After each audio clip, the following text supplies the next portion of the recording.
Hello और welcome viewer. Channel पर नए हैं तो चैनल को सब्सक्राइब कर दें। तो चलते हैं आज की अपनी कहानी की तरफ। मूवी की शुरुआत में हम एलिया नाम की एक लड़की को देखते हैं जो कि जंगल के बीच कुछ लोगों से बचकर भाग रही होती है। ये कोई और नहीं लोग थे, इसकी फैमिली वाले थे। इनसे बचने के लिए एलिया लेक में कूद जाती है। इससे पहले कि वो डूबती इन लोगों ने उसे बचा लिया। इसके बाद हम बैंक का सीन देखते हैं जिसमें रेक्स नाम का बंदा लाइन में लगा हुआ था और ये ही मूवी का मेन कैरेक्टर है। लाइन में तो लगने का पता नहीं, लेकिन ये अपने क्रश मैडम पर लाइन जरूर मार रहा था। और तभी बैंक में कुछ लुटेरे आ जाते हैं और आते ही उन्होंने सबसे पहले बैंक के सिक्योरिटी गार्ड को मार डाला। इस काम के बाद बैंक में डर का माहौल छा गया। तब रेक्स ने एक लेडी के बैग में एक गन देखी। वो लेडी अपने बैग में गन होने के बावजूद कुछ नहीं कर सकती थी क्योंकि वो बहुत डर जाती है। जब सब लोग डरे हुए थे तो रेक्स अजीब सा बर्ताव करने लगा। उसको देखकर ऐसे लग रहा था कि वो नीम पागल हो जैसे। तभी अचानक लेडी का बैग रेक्स की गोद में आकर गिर गया। इसके बाद सीन शिफ्ट होता है कोर्ट रूम में, जहाँ रेक्स के ऊपर मुकदमा चल रहा था बैंक में सभी लुटेरों को मारने का। इसकी वजह से कई लोगों की जान बच गई थी और बैंक के पैसे भी, और लोग उसे हीरो मान रहे थे। बावजूद इसके फिर भी रेक्स को 8 साल की सजा दे दी गई थी। रेक्स के 8 साल बर्बाद हो गए थे। 8 साल के बाद मिस्टर रेक्स की सजा पूरी हो गई और उसे सड़कों पर धक्के खाने के लिए छोड़ दिया गया। वो अपनी तस्वीर एक मैगजीन के कवर पर देख रहा था। इतने सालों बाद भी सोसाइटी में एक हीरो की तरह देखा जाता था, पर रेक्स को इस बात से कोई फर्क नहीं पड़ता क्योंकि इसके तो 8 साल बर्बाद हो चुके थे। उसे आते जाते पब्लिक नोटिस करती थी और रिपोर्टर भी उसका पीछा करते थे। इस वजह से रेक्स को अनकंफर्टेबल महसूस होने लगा और इस पॉइंट पर उसके मन की आवाज बाहर आई और उसे जुमले सुनाने लगी। रेक्स खुद ही दिमाग से खिसका हुआ था और इसके मन की आवाज इससे 2 कदम आगे थी। इसने तंग आकर गुस्से में डेस्क उठाकर पटक दिया, लेकिन हकीकत में ऐसा कुछ भी नहीं हुआ था। ये सब कुछ रेक्स ने अपना गुस्सा निकालने के लिए इमेजिन किया था। ज्यादातर लोग उसे हीरो मानते थे, लेकिन कुछ लोग ऐसे भी थे जिनकी नजर में रेक्स बस एक साइको था। इसके बाद वो अपने एक दोस्त के पास गया। रेक्स ने उसके पास अपने दिल की भड़ास निकाली और इसने डिसाइड किया कि वो फिनलैंड शिफ्ट हो जाएगा। इसके बाद एक आदमी को फॉरेस्ट में दिखाया जाता है जो अपनी जान बचाकर भाग रहा था। जो लोग इस आदमी का पीछा कर रहे थे ये वही लोग थे जिन्हें शुरुआत में दिखाया गया था। इसका मतलब सभी वाकयात फिनलैंड में हो रहे थे जहाँ पर रेक्स जाने वाला था। रेक्स एयरपोर्ट पहुँच जाता है। लोग यहाँ भी इसकी वीडियो बनाने लगे। पीछे एक हस्बैंड वाइफ उसे घूर रहे थे। रेक्स इन सब से परेशान होकर वॉशरूम में चला गया। वहाँ पर भी वो हस्बैंड उसे घूरने आ गया और जब रेक्स वापस आया तो वो लेडी उसे क्रीपी सी स्माइल पास कर रही थी। ये सब रेक्स को काफी अजीब लगा। खैर वो फिनलैंड पहुँच गया। अब वो एयरपोर्ट के बाहर टैक्सी का वेट करने लगा। थोड़ी दूर एक टैक्सी ड्राइवर उसी को देख रहा था। उसने टैक्सी लाइन को तोड़कर अपनी टैक्सी रेक्स के सामने खड़ी कर दी। रेक्स टैक्सी में बैठ गया और थोड़ी देर बाद टैक्सी ड्राइवर ने टैक्सी में गैस रिलीज कर दी जिसकी वजह से रेक्स बेहोश हो गया। इसके बाद एक घर दिखाते हैं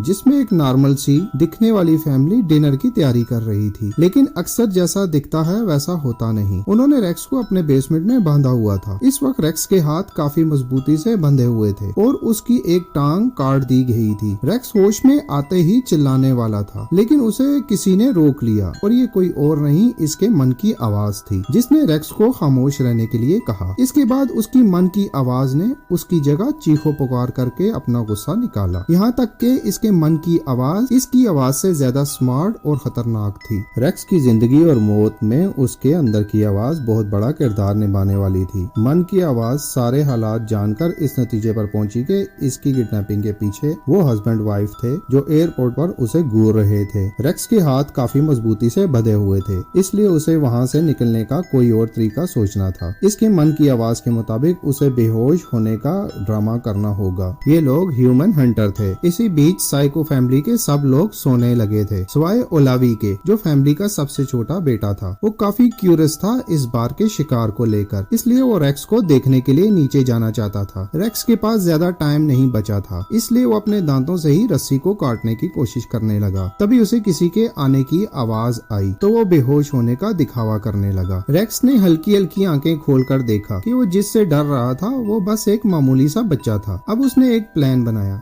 जिसके हिसाब के मुताबिक वो बच्चे के बदले खुद को आजाद करवाएगा। उसने अपने कटे हुए पैर से उस बच्चे पर वार किया और उसे अपने थाइस के दरमियान जकड़ लिया। थोड़ी ही देर में उसकी बड़ी बहन को पता चला कि उसका छोटा भाई बिस्तर पर नहीं है। वो उसे ढूंढते हुए बेसमेंट में आ गई। इस तरह हमें पता चलता है कि इस लड़की का नाम एलिया है जो शुरुआत में कुछ लोगों से भागने की कोशिश कर रही थी। ये एलिया ही की फैमिली थी जिसने इस बार रेक्स को किडनैप किया था। रेक्स ने एलिया को धमकाते हुए कहा कि अगर उसने कोई भी चालाकी करने की कोशिश की तो वो बच्चे की गर्दन तोड़ देगा, लेकिन वो अपने कटे हुए पैर की वजह से बच्चे को ज्यादा देर तक नहीं पकड़ पाता, जिसकी वजह से उसका यहाँ से निकलने का आखिरी रास्ता भी बंद हो गया। जब ओलावी अपने कमरे में बेहोश मिला तो साइको फैमिली उसे लेकर हॉस्पिटल भागी। जाने से पहले साइको मदर ने एलिया के गाल लाल कर दिए, क्योंकि उसे लगा था कि एलिया ने अपने छोटे भाई को चोट पहुंचाई थी। यहाँ हमें पता चलता है कि एलिया अपनी फैमिली जैसी नहीं, तभी वो शुरू में यहाँ से भागने की कोशिश कर रही थी। अब एलिया यहाँ से रेक्स को निकलने में मदद कर सकती थी। वैसे भी एलिया को रेक्स से पहले ही नजर में प्यार हो गया था। वो इमेजिन करती है कि रेक्स से उसकी शादी हो चुकी है। अब जब इसकी फैमिली हॉस्पिटल में थी तो वो बेसमेंट में जाती है और वहाँ जाकर रेक्स का ट्रीटमेंट करती है। एलिया ने फिर इसे अपनी फीलिंग बताई और अपनी फैमिली के बारे में बताना शुरू किया कि कैसे ये लोग किडनैपिंग करने लगे ताकि इसके बड़े भाई को खाना मिल सके। इस पॉइंट पर हमें पता चलता है कि इसका बड़ा भाई एक कैनिबल था। उस ही की भूख को मिटाने के लिए ये लोग किडनैपिंग करते थे। जब उनके बड़े बेटे को मीट पसंद नहीं आता था तो वो इन्हें दूसरा शिकार लाने के लिए फोर्स करता था। ये मौत का सिलसिला देखकर एलिया थक चुकी थी। उसने कई बार यहाँ से भागने की कोशिश की, मगर उसकी साइको फैमिली इसे हर बार पकड़ लेती थी और सजा के तौर पर उसे एक लकड़ी के पिंजरे में बंद कर दिया जाता था, जो खुद उसके फादर ने बनाया था। एलिया रेक्स को इस हाल में नहीं छोड़कर जाना चाहती थी, इसलिए उसने जमीन पर एक नाइफ छोड़ दिया कि ये तुम्हें खुद ही उठाना पड़ेगा। रेक्स ने अपने पैर से नाइफ को उठा लिया। जैसे ही रेक्स रस्सी को काटने लगा, एलिया के 3 भाई वहाँ पर आ गए। वो रेक्स को मारने के लिए आए थे, लेकिन रेक्स को बेहोश देखकर उन्होंने अपना इरादा बदल लिया। मतलब मन की आवाज का बेहोश होने वाला आइडिया काम आया। रेक्स की अल्टर ईगो बहुत गुस्से में थी और वो कैनिबल की इस फैमिली को खत्म करना चाहती थी। जल्दी ही इन्हें पता चलेगा कि इस साइको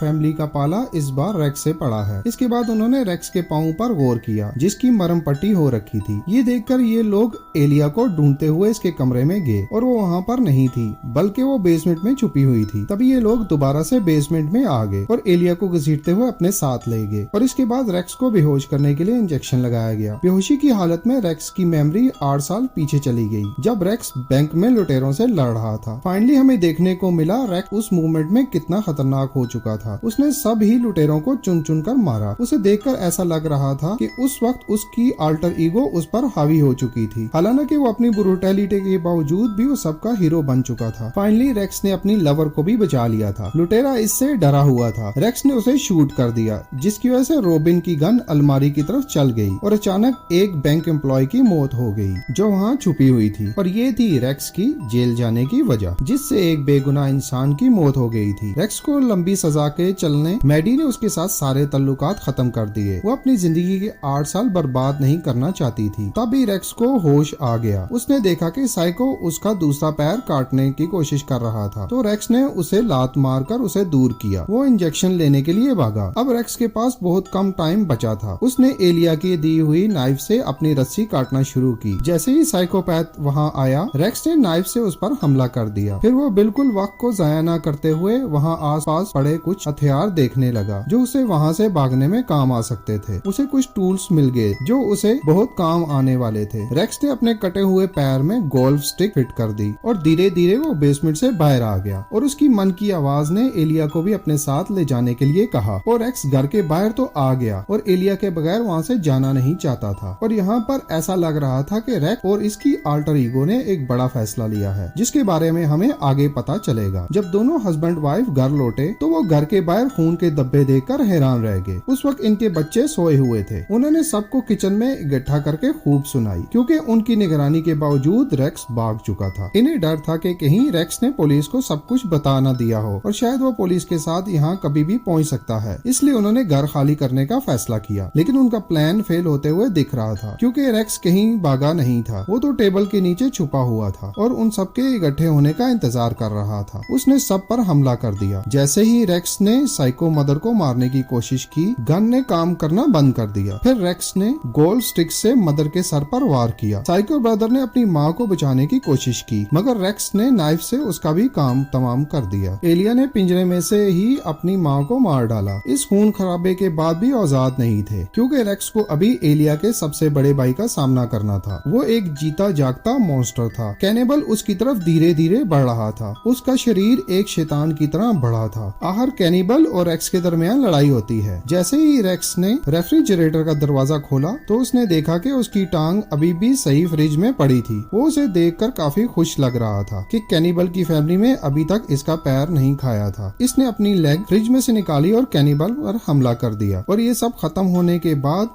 रेक्स एलिया को अपने साथ अमेरिका ले गया, जहाँ पर वो दोनों साथ रहने लगे। एक रात एलिया रेक्स अपने दोस्तों के साथ डिनर कर रहे थे। रेक्स की फ्रेंड रेक्स में काफी दिलचस्पी ले रही थी, जिससे एलिया को जेलसी होने लगी। इससे हमें पता चलता है कि एलिया की भी अपनी अल्टर ईगो है, जस्ट लाइक रेक्स। एलिया उसको मारने के बारे में इमेजिन करने लगी, जिसने रेक्स में दिलचस्पी दिखाई थी। इसका मतलब ये था कि रेक्स और एलिया दोनों एक दूसरे के लिए परफेक्ट कपल थे, क्योंकि इनके मन की आवाज का इंप्रेशन लगभग सेम ही था। इसी बीच साइको फैमिली के सबसे छोटे बेटे को दिखाते हैं, जो अब ठीक हो चुका था। वो अपने पेरेंट्स की मौत का बदला लेने की कसम खाता है और इसी सीन के साथ मूवी का एंड हो जाता है। स्टोरी अगर अच्छी लगी हो तो चैनल को सब्सक्राइब कर दें।